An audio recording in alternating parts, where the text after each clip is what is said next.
Right ఇక వివరాలు చూద్దాం. అమెరికా నుంచి వలసదారుల విమానం భారత్కు చేరుకుంది. 205 మందిని అమెరికా భారత్కు పంపించింది. అక్రమ వలసదారులను ఉపేక్షించేదే లేదన్న అమెరికా అధ్యక్షుడు డొనాల్డ్ ట్రంప్ ఆ దిశగా కఠినమైన చర్యలు ప్రారంభించారు. అక్రమంగా ఉంటున్న వారిని గుర్తించి ఆయా దేశాలకు తరలిస్తున్నారు. ఈ క్రమంలోనే 205 మందితో అమెరికా నుంచి భారత్కు తొలి విమానం చేరుకుంది.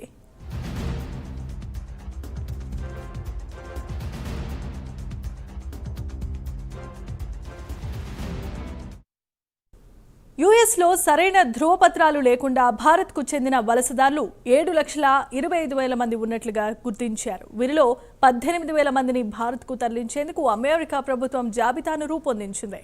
మెక్సికో, సాల్వెడార్ ప్రజల తర్వాత ఎక్కువగా ఉన్నది భారతీయులే. మొదటి విడతగా 538 మంది అక్రమ వలసదారులను అరెస్ట్ చేసి ఆయా దేశాలకు తరలించారు. అక్రమ వలసదారుల అంశంలో అమెరికా అనుసరిస్తున్న విధానాలపై భారత్ ఇప్పటికే తన స్పందనను తెలిపింది. అక్రమ వలసలకు తాము వ్యతిరేకమని, ఈ అంశం అనేక రకాల వ్యవస్థీకృత నేరాలతో ముడిపడి ఉంటుందని ఇప్పటికే భారతదేశం స్పష్టం చేసింది.